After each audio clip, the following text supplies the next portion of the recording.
صل على محمد وآل محمد اللهم صل على محمد وآل محمد اعوذ باللہ من الشیطان الرجیم بسم اللہ الرحمن الرحیم۔ السلام علیکم محترم ناظرین و سامعین، آج پھر سے ہم آپ ذاتی خدمت میں سیریز کے تحت ایک نیا عنوان لے کر کے حاضر ہوئے ہیں، اور آج کا عنوان ہے اللہ نے اس ماہ مبارک میں کیسی کیسی نعمتوں سے نوازا ہے۔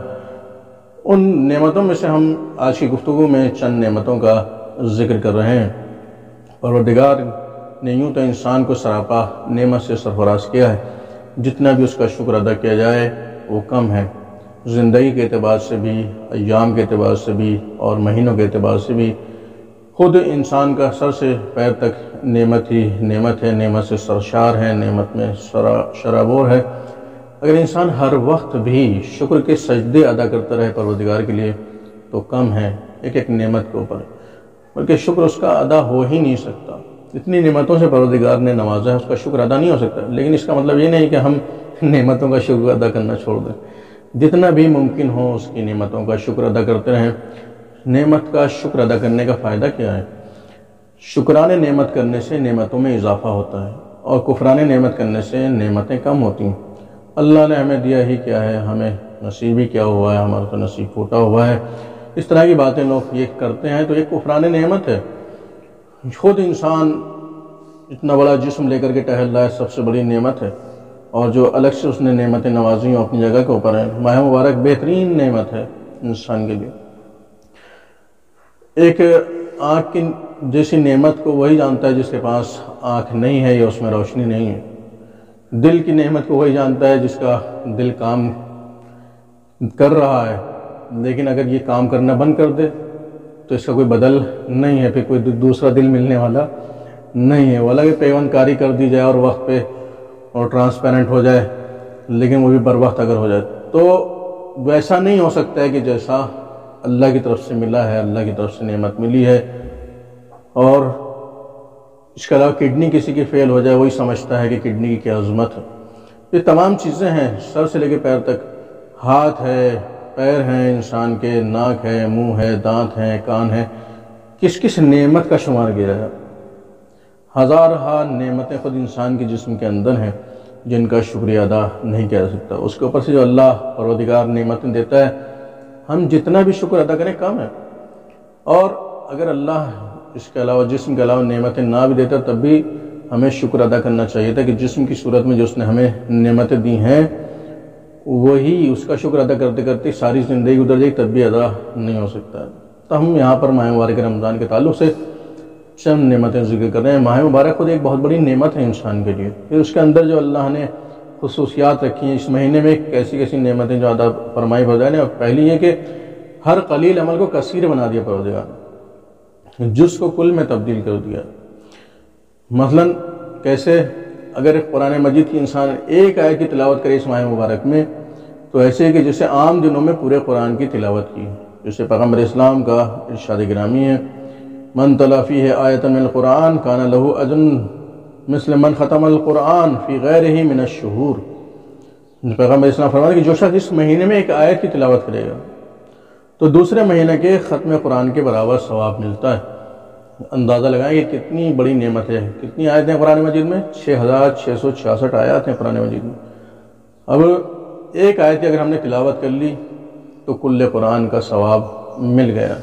اب جتنے سورے ہمیں زبانی یاد ہیں، کم سے کم ان کی تلاوت اگر ہم کر لیں تو ہر سورے میں جتنی آیتیں ہیں اس کے اعتبار سے اتنے ہی قرآن ختم کرنے کا ثواب ہمیں ملتا چلا جائے گا۔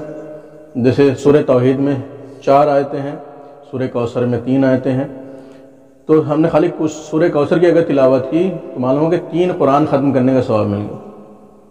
علی بسم اللہ الرحمن الرحیم پڑھی ہم نے خلوص نیت سے تو کل قرآن ختم کرنے کا ثواب مل۔ کتنا آسان کر دیا پروردگار نے، کیسی کیسی نعمتیں اس ماہ مبارک میں پروردگار نے عطا کی ہیں کہ ایک آیت جز جو ہے کل کا بدل بن رہی ہے۔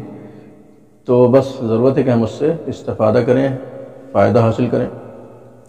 اس کے علاوہ جو بھی انسان فریضہ انجام دیتا ہے، واجبات انجام دیتا ہے، اس کے بدلے میں پروردگار 70 گنا عطا فرماتا ہے۔ اس ماہ مبارک کی برکت کتنی بڑی نعمت ہے مثلاً ایک ہم نے واجب نماز ادا کی تو ایسا کہ جیسے 70 نمازیں ہم نے ادا کی ہیں۔ پیغمبر اسلام فرما رہے ہیں کہ من عمل فریضۃ کتب لہ فریضۃ ادھا فی غیرہ، فرما رہے ہیں کہ جو شخص اس مہینے میں ایک فریضہ ادا کرے تو اللہ اس کو 70 فریضوں کا ثواب عطا فرماتا ہے۔ 70 فریضوں کا، جیسے 70 واجبات اس نے ادا کیے ہوں، اس طرح سے ایک واجب کے بدلے میں ثواب عطا کرتا ہے پروردگار۔ تو کتنی بڑی نعمت ہے۔ اس کے علاوہ فرما رہے ہیں کہ سانس لینا، عام دنوں میں پتہ نہیں کتنی سانسیں ضائع ہو جاتی ہیں، لیکن اس مہینے میں اگر کوئی سانس بھی لے رہا ہے تو عبادت کا ثواب مل رہا ہے۔ ہر سانس کے اوپر عبادت کا ثواب۔ انسان جو سانس لیتا ہے تقریباً 1 منٹ میں 15 مرتبہ سانس لیتا ہے، 1 منٹ میں 15 مرتبہ، اور 1 گھنٹے میں کتنی سانس ہوں گی؟ 900 سانسیں لی۔ 1 گھنٹے میں معلوم ہوا کہ اس نے 900 سانسیں لیتا ہے انسان۔ تو اسی اعتبار سے ہم کیلکولیٹ کر سکتے ہیں کہ 24 گھنٹے میں کتنی سانسیں لیتا ہے انسان، ہزاروں کی صورت میں انسان سانسیں لیتا ہے۔ تو ایک ایک سانس کو بھی اللہ نے تسبیح کے ثواب میں تبدیل کر دیا ہے۔ پیغمبر اسلام فرما رہے ہیں کہ انفاسکم فیہ تسبیح، تمہاری اس مہینے میں سانسیں بھی تسبیح کا ثواب رکھتی ہیں۔ اس کے علاوہ ایک بہت بڑی نعمت ہے کہ اس میں عام دنوں میں آرام کرتا ہے، وقت ضائع ہوتا ہے انسان، اس مہینے میں اگر سو رہا ہے، آرام کر رہا ہے تو اس کو عبادت کا ثواب مل رہا ہے، یعنی سونا بھی عبادت بن گیا ہے اس مہینے میں۔ لیٹا ہے انسان، آرام کر رہا ہے تو عبادت کا ثواب حاصل کر رہا ہے۔ کیوں؟ اس لیے کہ بہت سے گناہوں سے انسان محفوظ ہو جاتا ہے۔ تو استراحت بھی، آرام بھی اس مہینے میں عبادت بن گئی۔ فرما رہے ہیں پیغمبر صلی اللہ علیہ وسلم نومکم فیہ عبادہ، اس مہینے میں تمہارا سونا عبادت ہے۔ اللہ اکبر۔ اس کے علاوہ فرمایا کہ روزہ دار مومن کے افطار کرانا۔ بس آخر کلام میں عرض کریں آج کی گفتگو میں کہ کیسی کیسی نعمتوں سے پروردگار نے نوازا ہے۔ افطار کرانا، پتہ نہیں کیا کیا لوگ جان بچاتے ہیں، لیکن اگر اس کا ثواب جان جائیں تو ہر آدمی چاہے گا کہ افطار کرائے، چاہے ایک ہی خرمے سے کیوں نہ کرائے۔ یہ جتنی انسان کے پاس گنجائش ہے، ایک جرعہ آب سے افطار کرا دے، ایک گلاس شربت سے افطار کرا دے، ایک کھجور سے افطار کرا دے، تو اس کا اجر و ثواب بھی پروردگار کے نزدیک محفوظ ہے، بلکہ کئی گنا ثواب بڑھ جاتا ہے۔